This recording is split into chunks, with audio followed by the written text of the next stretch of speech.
There is a place in Vermont where people go in and don't come out. Not into rivers, not into ravines. They simply stop existing. Between 1945 and 1950, 5 people walked into the wilderness around Glastenbury Mountain. Searchers never found them. Not their bones, not their shoes, nothing. This is the Bennington Triangle, and tonight we walk its edge. What would make a 74-year-old hunting guide vanish 50 feet from his companions? What happens to an 18-year-old girl walking a well-marked trail in broad daylight?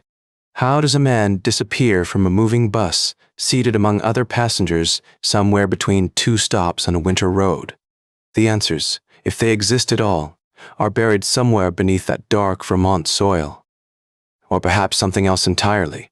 Southwestern Vermont in the 1940s was a different world. Small towns, dirt roads, miles of unbroken forest stretching across the mountains. The Long Trail ran through it all.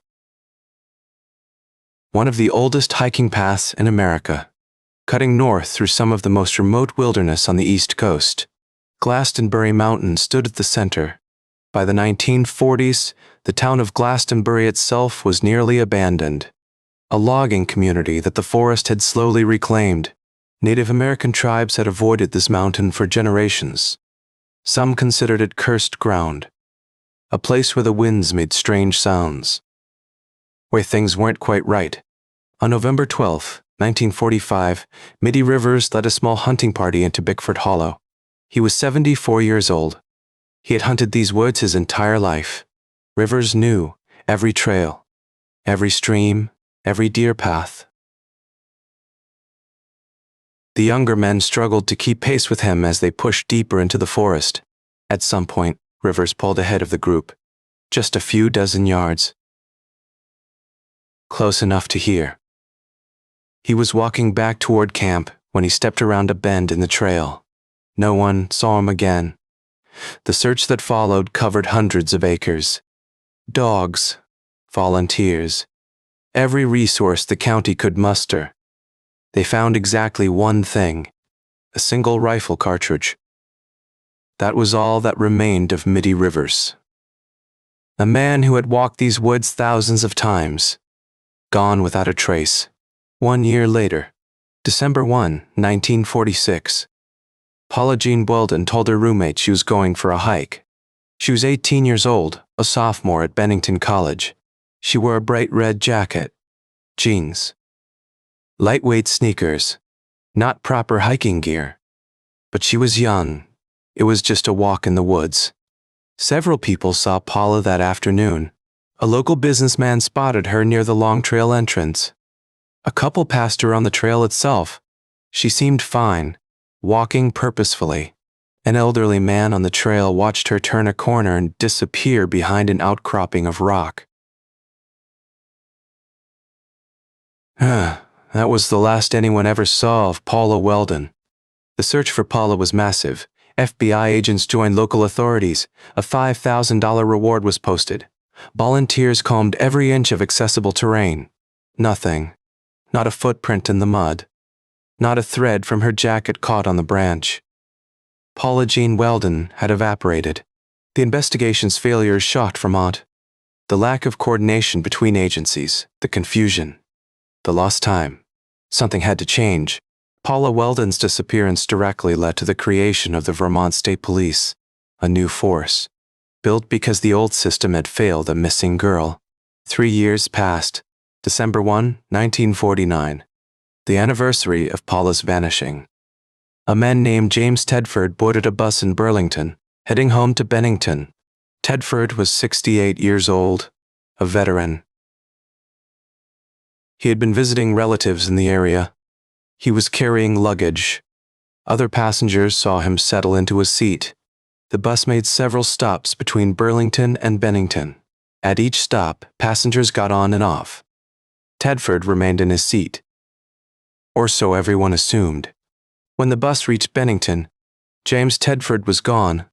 His luggage remained on the overhead rack. A bus timetable sat open on his seat. But Tedford himself had vanished. No one saw him leave. The bus had made no unscheduled stops.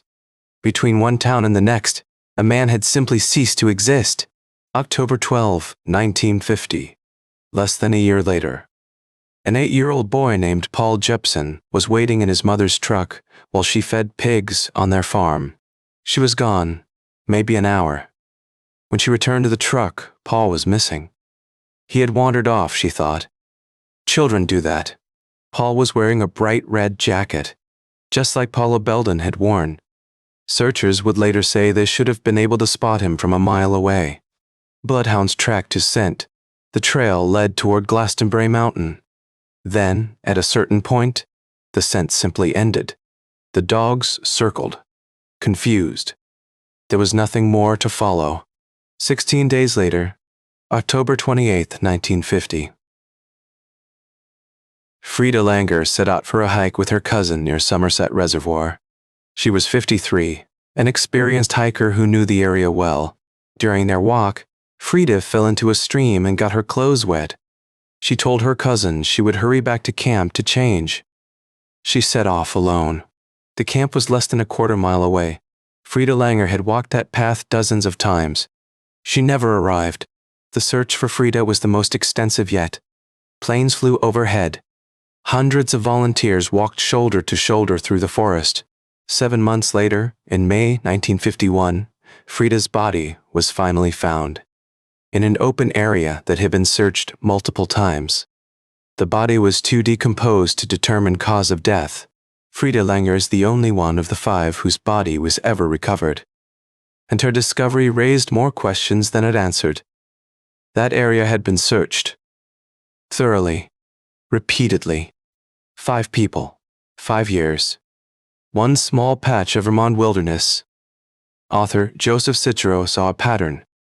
In 1992, he gave it a name, the Bennington Triangle, a reference to that other triangle, the one in the Atlantic where ships and planes allegedly disappeared. Citro saw parallels in these Vermont woods. Theories have accumulated over the decades, some mundane, some decidedly not. Each attempts to explain what happened to these 5 people. The simplest explanation, exposure. Vermont winters are brutal.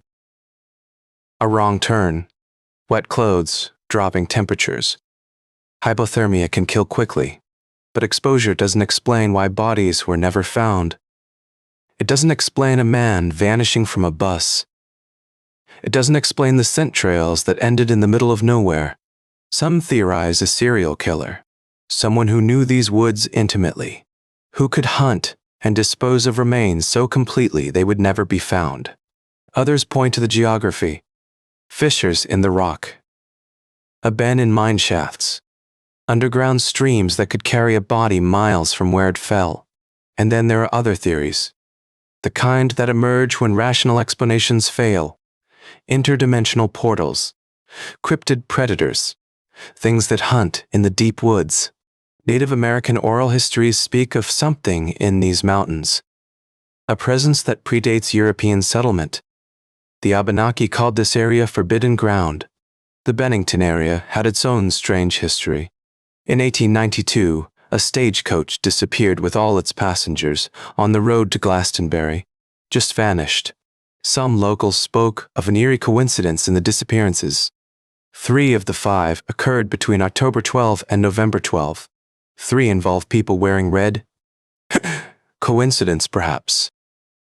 Pattern recognition is a human instinct. We see connections because we need them to exist, but the families of the missing had to live with no answers at all. Decades passed. Then generations. The cases went cold. The files gathered dust. The cases remain officially open. Vermont authorities say anyone with information about any of the historical disappearances can still contact them. The files wait. What lessons do these disappearances hold? First, never underestimate wilderness. Even a familiar trail can become deadly when conditions change. Always tell someone where you're going, your route, your expected return time. Paula Belden's roommate didn't know she was going hiking until she never came back. Dress for conditions, not convenience. Lightweight sneakers on a mountain trail in December. A child in a jacket, but no proper outdoor gear. Small choices can have fatal consequences. If you're researching these cases, the Vermont Historical Society maintains archives. Local libraries in Bennington hold newspaper records from the era. The Long Trail still passes through this area. Hikers walk it every year. Most return without incident. But some report strange feelings. A sense of being watched. If stories like this one keep you up at night, hit subscribe. We cover the strange, the unsolved, and the unexplained every week. The Bennington Triangle has drawn investigators and curiosity seekers for decades now. Amateur researchers still comb the woods looking for answers. Some say the mountain holds its secrets because it chooses to. That whatever happened to those 5 people wasn't random. It was selection. We want explanations. We need them. A world where people can simply disappear is a world without rules, without safety. But some mysteries refuse to resolve. They sit at the edge of understanding, reminding us that we don't control everything. That some places keep their secrets. 5 people walked into the Vermont wilderness between 1945 and 1950. What happened to them remains unknown. Their stories end in questions. Middie Rivers, Paula Jean Welden, James Tedford, Paul Jepson, Frieda Langer. The forest took them. And the forest does not explain. The Bennington Triangle remains. Glastenbury Mountain still rises above the Vermont trees. And somewhere in that darkness, the answer waits. This has been Night Shift Stories. Sleep well, if you can.